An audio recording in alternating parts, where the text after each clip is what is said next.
Welcome back to Speed Doxathon 2025, supporting Save the Children. I am Dayman. I'm going to be your host for this run, and I think a portion of one more in a part of my first block here on day one of the event. But that's not the important part. The important part is that we are here with Toro Knight, bringing you Ghostland Yard. Take it away. Hello everybody, and welcome to day one of SDAT. Now, you may remember me from such hit runs such as Pokemon TCG from Road to SDAT last weekend.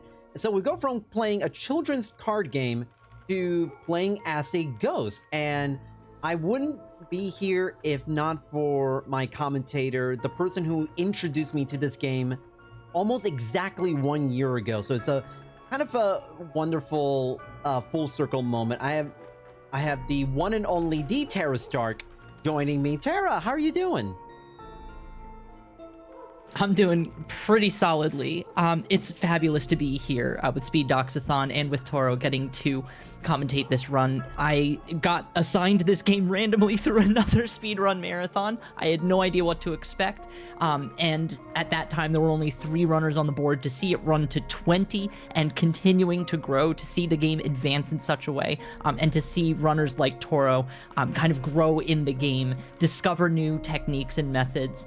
It's just been an absolute joy to watch, and I hope that y'all are ready for a fabulous experience. Maybe y'all will feel inspired as well to join the game, donate to our fabulous charities, just find our way together through this adventure, which will not take place in the actual Ghostland Yard. This title screen is the only time you will see the Ghostland Yard, unless a place is made of the people, in which case you'll see a few characters hiding behind.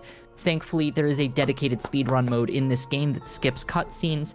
This game is a love letter to speedrunning. It feels like in so many different ways, including a number of options that were added by developers as runners came together in community and said, what if we tried this? What if we tried this? And, oh, this will be a problem. The developer said, no worry, we will make this just a little bit easier to use. So thank you so much to the folks at Obelisk Studio as well for putting this together and releasing it back in October of 2023. It's still a relatively new game, and I'm just so excited to see not just how the community continues to grow, but getting to see Toro give us a fabulous run again today. And we are basically ready to go. Tara, are you ready to go? Just about. It does not start when we hit start the run. Timing will begin on first movement. If you want to show us, Toro, the beginning of the very first level, which I'm proud to say Toro Knight has world record in. We are very, very proud of him for mastering this technique. Toro, do you want to count it in? Absolutely. All right. Timer will start in 5, 4, 3, 2, 1, go. So you'll notice a couple of keystrokes here that are kind of introducing you to the mechanics of the game. The name of the game here is simply hold right and jump, and world record. There it is. Congratulations, Toro Knight. We are so proud of you. World 1 is an introduction to just the basics of platforming, movement and jumping. There are 3 big jumping mechanics that you'll notice a lot of as this game goes on. One is jump modulation. Sometimes you'll need longer jumps, sometimes you'll need shorter jumps. Coyote jumping, fairly popular in a number of different platformers. For those who are not in the loop, think Wile E. Coyote in the Roadrunner. When the coyote runs off a cliff, he kind of keeps running through the air until he realizes, oh no, we're in the air, and then falls. So it gives us a little extra distance to bridge a couple of gaps, and that helps us to break a couple of sequences. And finally, wall jumping, which is just a little bit higher than a jump from the ground for one reason or another. That will also help us to find a number of sequence breaks. That was an example of a great coyote jump right there. We are already halfway through World 1, which introduces us to the hazards of the game. Like any young child experiencing toxic masculinity for the first time, if it is pink, it will kill you. You'll see pink goop, you'll see pink rocks. Fabulous examples of coyote jumping once again. We have goop, we have projectiles, and we have a couple of hard surfaces that you'll see more of later. But an absolutely fabulous start here. This is world 1 of 6. In each of those 6 worlds, we're going to see 20 levels and 1 boss. That is 126 levels you are going to see over the course of the next 40-ish minutes. Actually, 38 and a half. We are already zooming through 16 levels in. There's one of those harder rock formations. We're noticing a lot of projectiles, having to check our timing. you'll notice the momentum that Toro is moving with is huge. This is a very cycle-based game in a number of instances, and you'll notice some places where you really just have to full send it in order to make some of these cycles. But the flow of this game is as smooth as the blob of our character here, whose name is Poe, one of the detectives, family Ghostland Yard. It is a dialogue-less game, so it's a little unclear, but it's kind of fun getting to make our own stories as we go along. Toro, what's your story for this guy?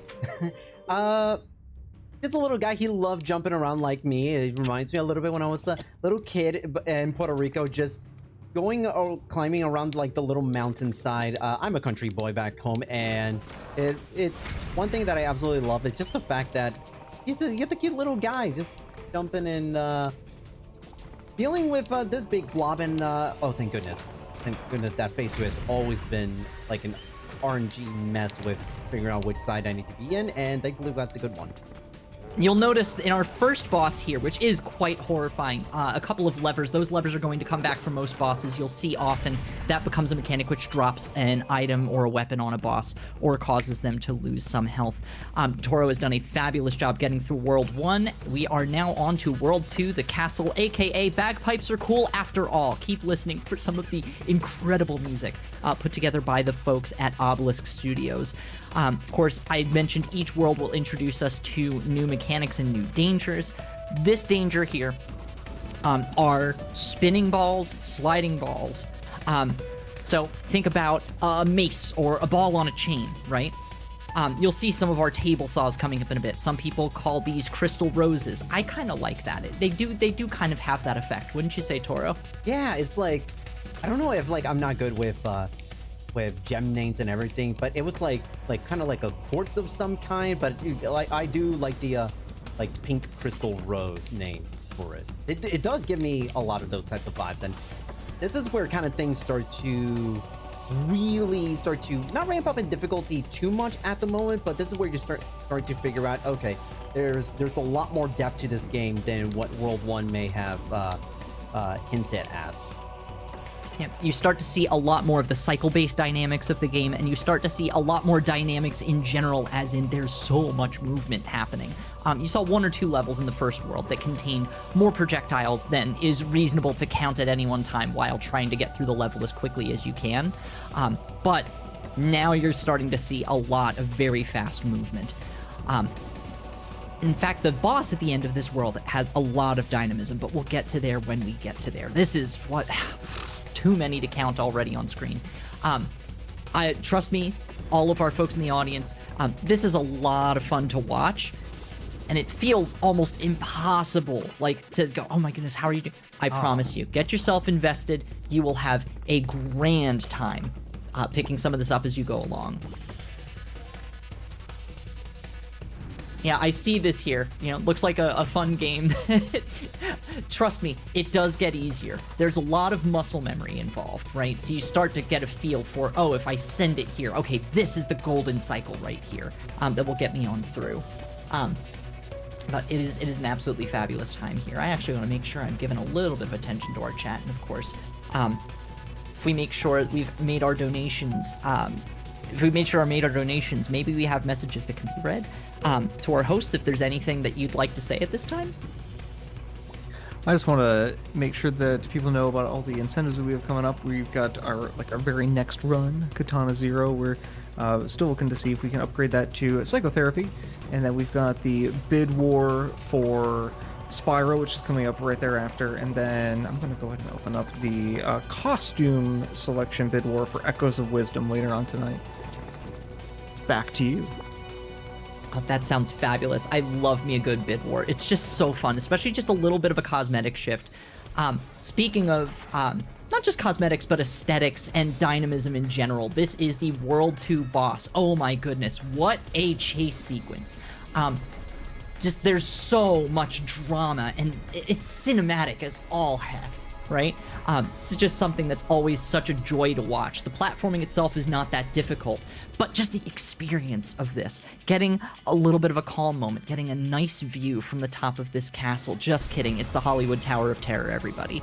Oh my goodness. It's just one of the most fun moments of the game when you're not expecting this it. is such a weird cycle. Okay, there we go. Yes. That is the only real cycle-based portion of this level is at the very end, and that cycle begins at the beginning of the level, not at the elevator drop, so they are very unpredictable. Toro has done an amazing job getting through. Everybody give them another hand. Amazingly, that golded. I don't know how, but that golded. We love to see a gold in a marathon. Oh my goodness gracious.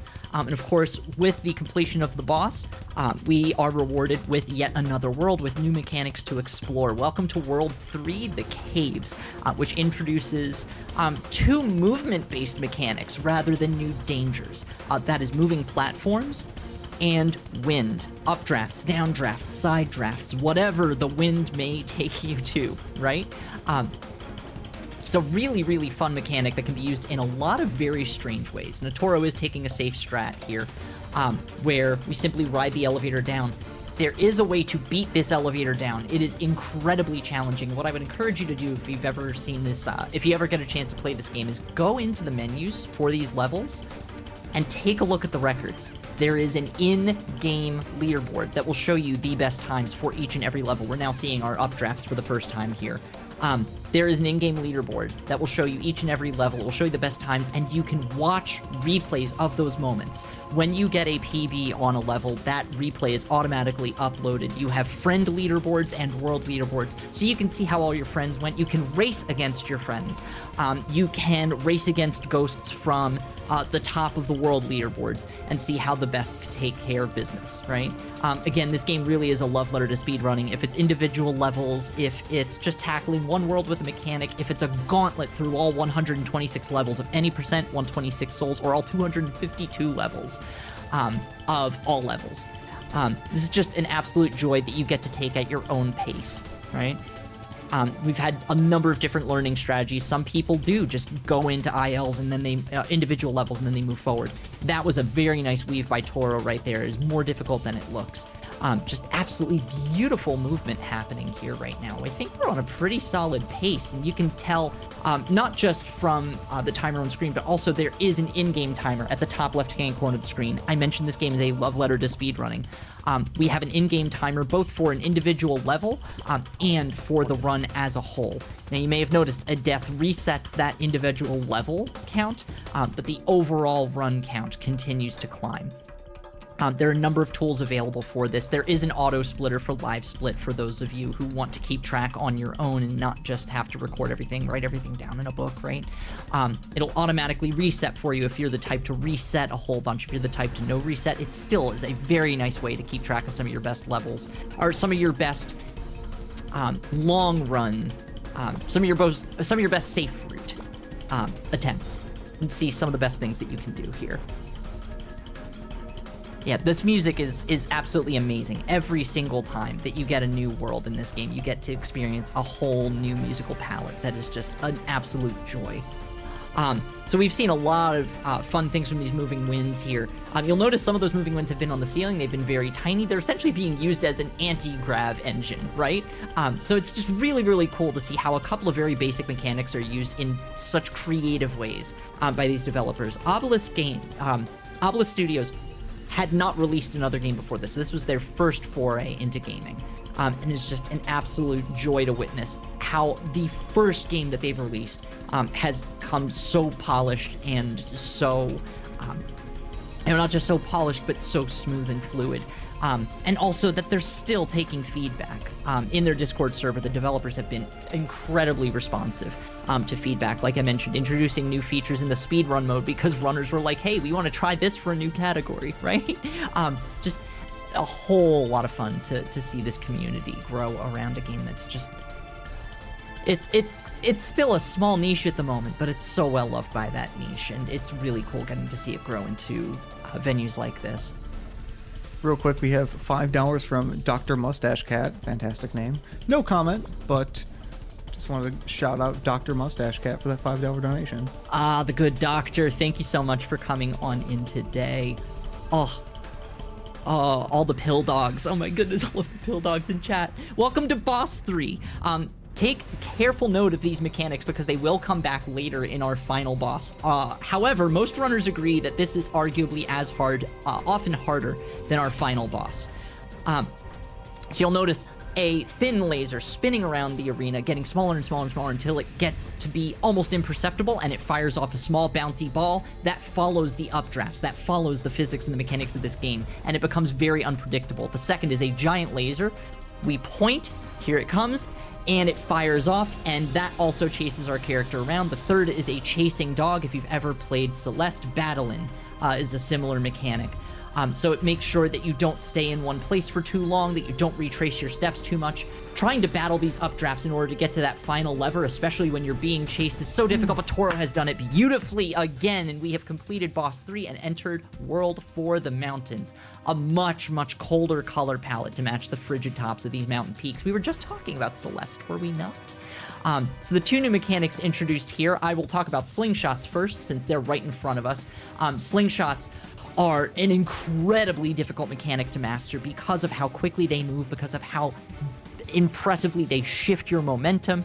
The timing has to be so precise. You get a little bit of a guide, but eventually you really have to rely on your muscle memory to make sure that you're going somewhere that you want and not into certain doom. The second, which Toro is demonstrating now, are sticky walls, where you see green goop. Poe will stick to walls. Ordinarily, Poe will slide down, or if Poe is just hitting a wall for the first time and you keep holding that jump button, it'll slide up just a little. That's one of those hidden parts of jump modulation, sliding up walls. That is a skill you will need to have by the final boss. The sticky walls do not allow you to do that. And so if you get yourself into a tight spot, you may be unable to jump without throwing yourself into an obstacle. You have to be really careful, not just about where you jump, but where you land when it comes to these sticky walls. Now, of course, the scale of these levels is also immense, Toro, if you want to talk a little bit about that. Yeah, no, if you kind of notice, these levels are immense, mainly because of how far you're going to have to travel with these spinning objects that will just send you flying all over. And one thing that also you're going to see a lot coming up is the fact that I have to basically time a lot of my jumps and really check my positioning, because as Sarah was saying, even though it may seem like a safe position where you're jumping off, it may actually become like a point of no return where you're just going to be hitting in something that will kill you like out of nowhere. Also, that's kind of I didn't really get to comment much on that World 3 boss. I cannot stress to you how happy I am that I actually went through that World 3 boss. First try. I'm not even kidding. For a lot of speedrunners, that World 3 boss is maybe the first true skill check of the entire game. So actually getting to do that first try is, not gonna lie, one of my prouder achievements in running this game. Yeah, Boss 3 is one of the few consistent run killers outside of, or one of the first consistent run killers, right? There's a handful that still come out around. World 620 can be really difficult for folks. There's a couple in World 4 that can be really, really tough. This one especially has been difficult for me personally, World 412. But Boss 3 is just an absolute gauntlet. And with the way that deaths can impact your final time, you'll notice, right, that, you know, there's not a whole lot of going the wrong way that you can do, but you can die very, very easily. And again, take a look at the top left-hand corner of the game screen. You'll see the overall timer and you'll see the level timer. The pain of this game is every time that you die or every time that you reset, because you know it'll be faster to reset than to die, you can see exactly how much time you have lost, right? And so you do have to kind of steel yourself and get ready to keep moving. But man, those deaths can be painful. You know, you talk about a bump or a wrong turn someplace, you may lose 2-3 seconds. If you get near to the end of a level, you can lose 8-10 seconds, right? That's why World 620 can be such a run killer, because the fairly long level bosses can be the biggest killers because you have 3 phases to get through. And if you die on phase 3 of a boss, that is it. So to get through boss 3 with no deaths, absolutely fabulous job by Toronite to go through that deathless. One thing about this slingshots that we did not mention is the fact that slingshots are sometimes the only way that you can fight a wind draft. There have been a couple times where Toro has been going through a force field of wind or going through a sea of wind, and these slingshots are the only thing that will power you through the bottom of that. Really does speak to the ridiculous momentum that these things have, the ways in which you have to use them. Here's a great example. Again, sea of wind. And if you don't get these windows just right, you're done. That was beautiful. I've seen a lot of people trip up on 419, and that was just absolutely gorgeous gameplay by Toro. Well done once again. My goodness gracious. Ooh, very nice dodge. It was a rough cycle, but you're finding... Oh, that was a very, very bad cycle to find yourself in, and you went expertly through that, Toro. Well done. Gonna be honest, I have no idea how I did that. No, that's okay. That's the whole thing, is sometimes you just send it and it happens. Welcome to Boss 4. Toro, you were just calling this a couple of minutes ago Latte Break Boss? Yeah, phase 1 is the latte break, and then after that comes another, and I mean major, and I mean absolute major skill check. Starting with this phase 2. Tara, you want to talk about the how this boss works? Yes, so this boss can slide and climb on all sorts of walls and will fire projectiles, which we've experienced before from these walls. You can find yourself a little bit of shelter, but eventually the boss says, screw it, I'm not getting anywhere with these projectiles. I am throwing myself directly at you. Of course, the boss is not as smart as us. It does not realize that the amount of mass it carries into those very fast-moving slingshots will cause it to hurt itself in its confusion. So the goal of this is to find yourself in, or is to lure the boss into one of these spinning platforms, after which point it will hit a wall and harm itself and move you into the next phase. There are 3 phases in this, just like in every boss. Of course, these cycles are so long, and so to be able to complete a cycle 1 is a huge... That was close. That was really close. So to complete a boss on first cycle is a huge deal. To not take a death is a huge deal. You'll notice there are also sticky platforms all along each and every wall here. Here we go. Oh, this okay. is... Oh, I got put in a real difficult spot. That's okay. Just keep moving. You got it. Oh, okay. Very We're nice doing this... dodge. Okay, cool. We're doing this positioning again? Cool. Okay. Just keep moving. You got it. So Toro is doing an excellent job with what would kind of a few crummy cycles. You'll also notice these platforms are disappearing, and so there are fewer places to hide during these cycles, and each time there are fewer slingshots in which to lure the boss into, and so you have to get your positioning just right, as Toro has done there. Congratulations, World 4 complete. We move on to what is maybe many runners' favorite world, World 5. Toro, I don't know if you have anything you want to say while the World 5 levels are still easy here. First of all, that, like I said, that World 4 boss could have very easily gone horrifically wrong. A little uncooperative from the boss's end, but you know what? We take a technically still first try. Not bad at all. Yeah, so as Sarah was saying, a lot of people love this world. It is my personal favorite world in the entire game, just because it feels so good. Just kind of getting into a flow state with these double jump, and the way these levels are designed, they're so well crafted that it invites a lot of like creativity and a lot of risk taking with knowing like when to full send it. And oftentimes I would say this is maybe the most forgiving world with wanting to full on send it, because levels give you more than enough of these little double jump orbs to be able to more than make it. You're gonna see a lot of times I will finish levels with actually several double jumps remaining. So there's a lot of really cool stuff you can do, and a lot of experimentation to be done with this.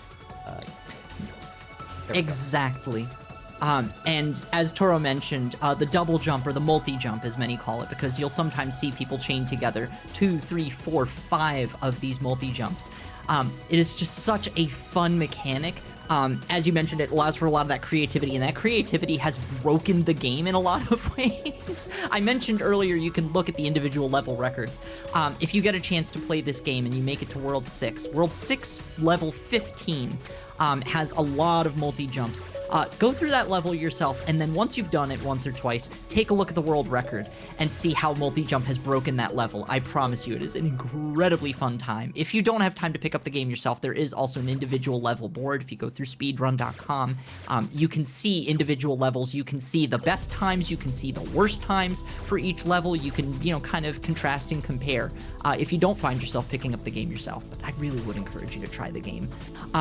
Now, it's not just the multi-jump that makes this one of our favorite worlds, but it's also just the contrast. We were talking about a flow state, and I think that's a great word considering the water world we find ourselves in. World 5 is called the sub-base, as in submarine. You get to see a very, very cool color palette. You get to see a lot of flow in the way these levels come together and the way the character moves through them. In some of the background decorations, right? We're seeing schools of fish flying by right now, an orca whale in the background, and just to find ourselves almost swimming with them while this really chill, ethereal music, yes, high tempo, but also very almost soothing after everything that we've been through. I call this level Oops. We find ourselves struggling sometimes to get that first multi-jump out of the slingshot. There's one clip where I find myself just going, oops, oops, oops, over and over. But eventually you get to be like Toro, where you only go oops once and sometimes maybe not at all before getting through the level with no problem. But World 5, the sub-base, just an absolute joy every single time. I'm gonna sit back and kind of let you experience this while if our host has anything to share onward here. We do have a few more incentives that are opened up now, if you want to take a look at those. We've met our incentive for Katana Zero, which is great. So now, what we're looking for... Oh, tilt to 5 page, please. So now we have another incentive to add 15 minutes to the showcase for Rift of the Necrodancer, which would be fantastic. It's a $125 total target to be raised, and we have quite a bit left on that. And then we've also just opened up Disney's Extremely Goofy Skateboarding Max Goof Cosplay IRL incentive. And that is a $200 incentive, so got a little while on that one still, but I mean, I'd like to see that. I'd like to see both of those in fact. So as you've got those those coming through, I think we've got some interesting and worthwhile incentives. So yeah, no, that sounds like it's going to be an absolute joy. Chat, don't let us down. We want to see Max Goof. We want to see Max Goof IRL. It's absolutely fabulous. Thank you so much. I'm glad that we have so much to be. I'm glad we have so many reasons. Not just I mean, yes, we need to raise money for good causes, and just having a little bit of fun and getting a little bit of joy out of these things too, right? Being able to come together for this is just it's a lot of what this community rallies around, and it's really cool to see that positive force.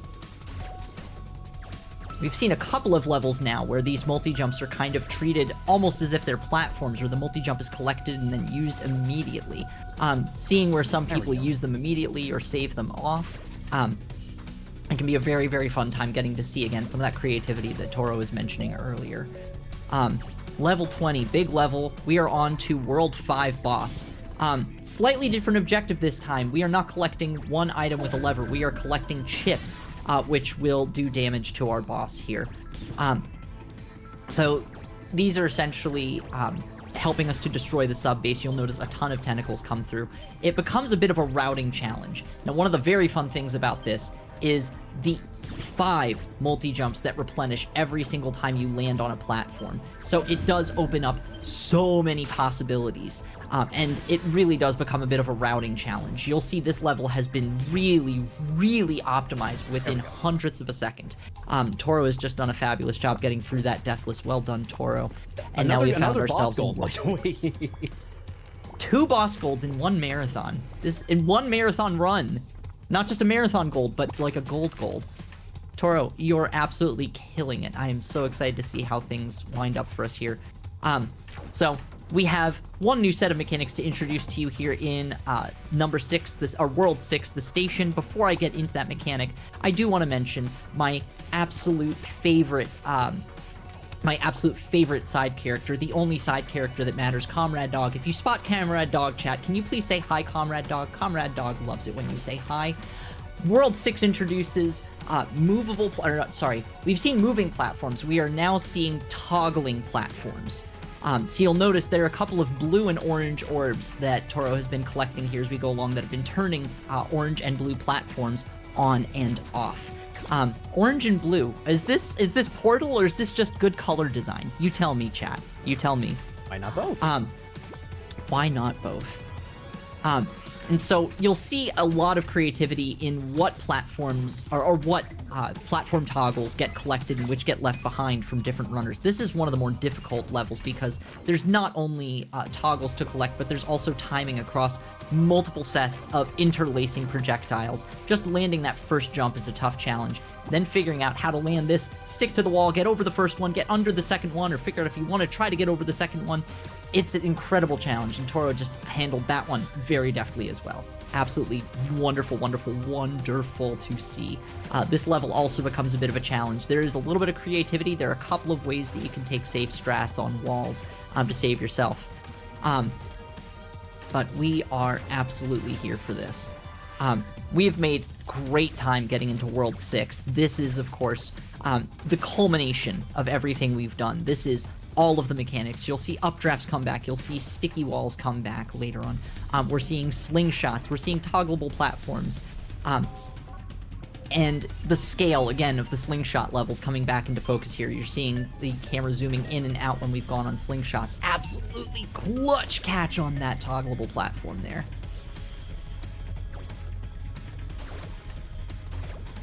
We're zooming on down. There we go. Very nice. Of course, updrafts are back. Getting the timing right, getting the physics right. These updrafts are more difficult here than they've been in just about any other place. It's another sample where you'll see sometimes people get extra jumps to give them some safety. Sometimes jumps will be skipped. We've just seen Toro collect one of our 120 souls. 126 souls across the course of this game. We only saw 120 during this run, and they're not important for the any percent category.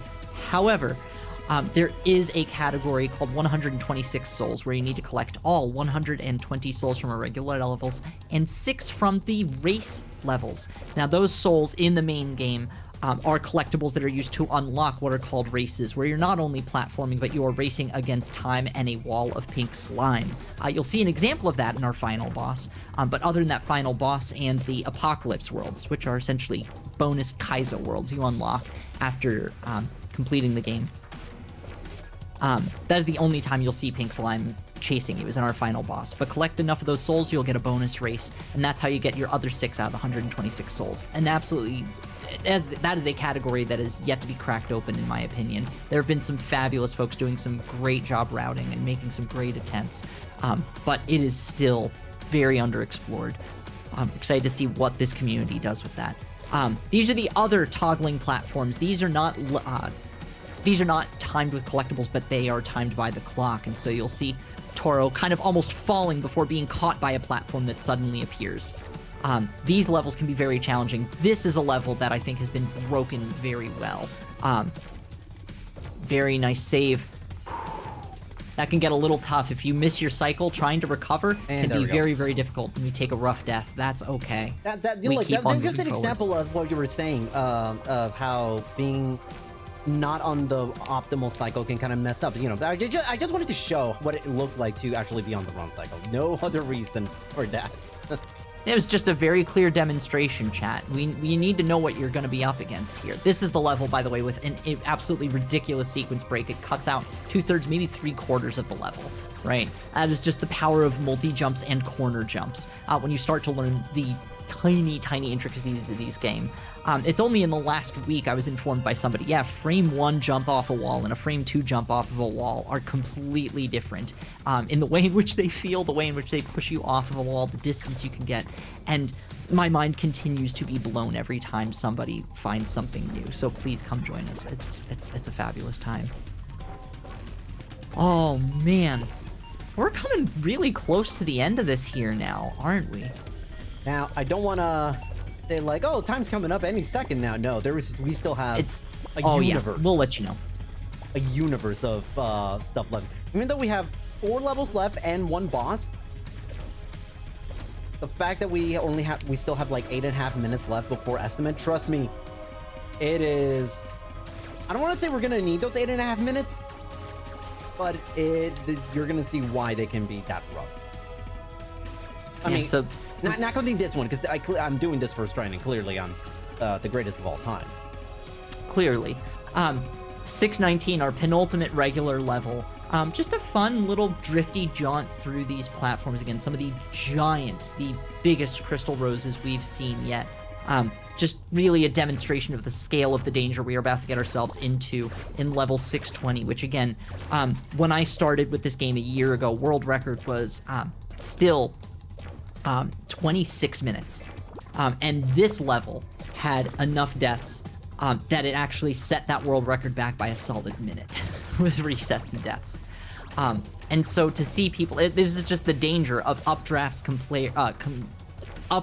combined with projectiles, and especially with toggling platforms, trying to get the right cycle, trying to understand your visual cues, your timing cues. A lot of people are discovering more and more cues for themselves with this game as time goes on as well, which has been really, really cool to see folks just develop not just good Ghostland Yard habits, but good speed running habits in general. These are skills that will carry you into a number of other games.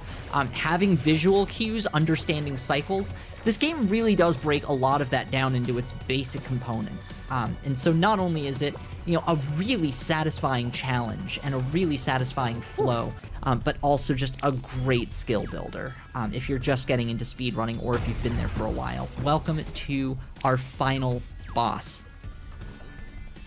Toro, I don't know if you have any words during the chill-ish parts of this. Chill, relatively speaking. Yeah, I'm about to say chill in a relative sense, because, oh my goodness, there's a reason why this is the only boss that has checkpoints. It would be absurdly diabolical for this boss to not have checkpoints.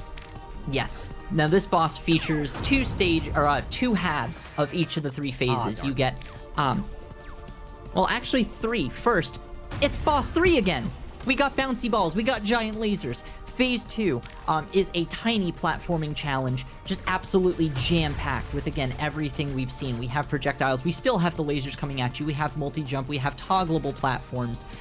And we have our lever, which leads us into part 3 of each phase, which is a maze inside of the boss itself. A race against time, a race against that dog. The boss 3 mechanic is back once more to collect a chip and do damage to BO55.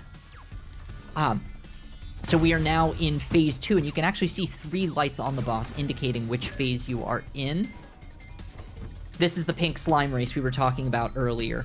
So you do not have time. You have to just keep moving as quickly as you possibly can, because it will catch you unaware. This door right here closes behind you. That has killed many a run as well. Or killed many a piece, I should say. Yes. So you'll notice we're still in phase 2. As Tora mentioned, this is the one boss that gets checkpoints automatically. Now, in the accessibility options, you can turn checkpoints on or off for any particular boss. In any percent, we use the default settings, which is no checkpoints except for boss 6, which has those 3 checkpoints. And thank goodness for that, because, man, can you imagine losing to, it's a long freaking slog, right? This door has been dubbed a sticky door. There have been a lot of folks who used to get caught on that. It has been mostly fixed since then.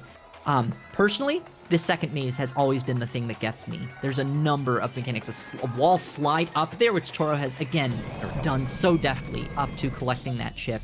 I mentioned wall sliding and jump modulation. Those mazes will test that skill to its limits. We enter phase 3. We are so close. To those who have the timer, you've seen Poe jump out of the computer twice. When Poe jumps out of the computer one final time, that will be time. I will give you another warning as verbally as we're going through. This final challenge here, it's just a little bit tough. We've collected our lever.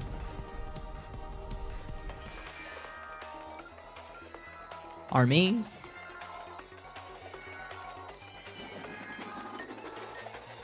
Tough slide. There we go. First try. And time. There we go. Woo! Wow.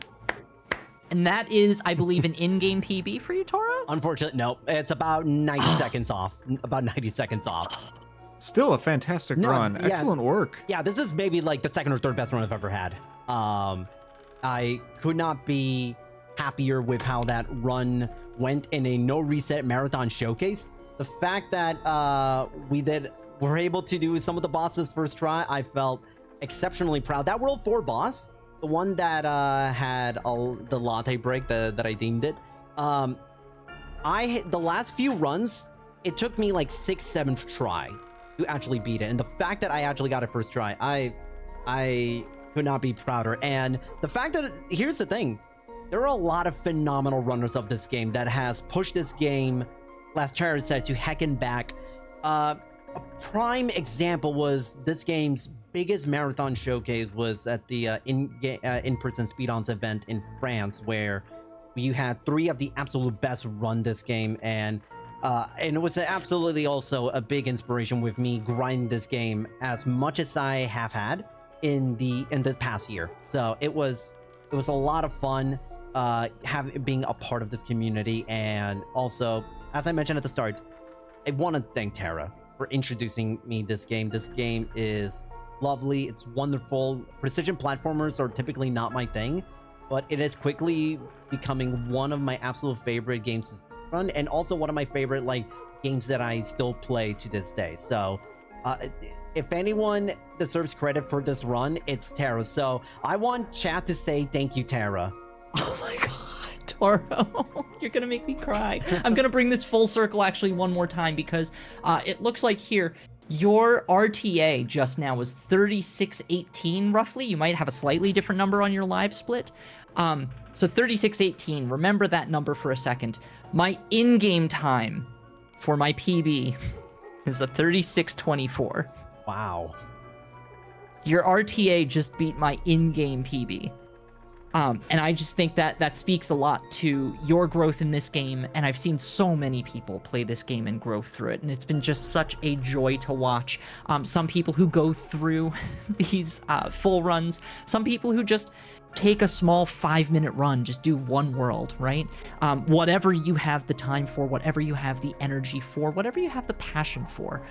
Ghostland Yard is a great challenge. It's a great love letter to speedrunning. It's a great way to build skill. It's a great way to just blow off a little bit of steam, build some of those reflexes, and I'm so glad it was randomly assigned to me at Speedremizer, another speedrunning marathon, where games are randomly assigned and then taught to you.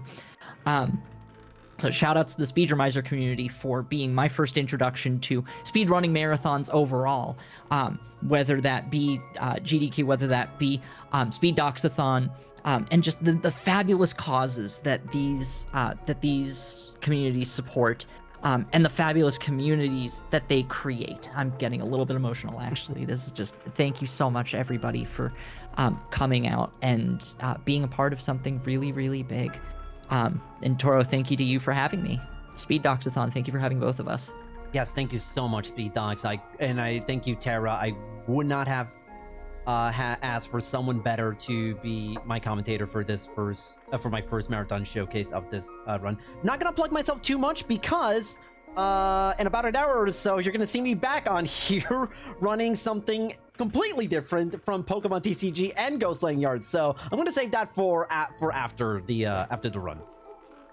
Perfect. Well, thank you so much, both of you, for a fantastic run, a great showcase, and quite a good time as well. So we're going to take a short little break, and then we're going to be back with Rico bringing us some Katana Zero. Thank you all very much.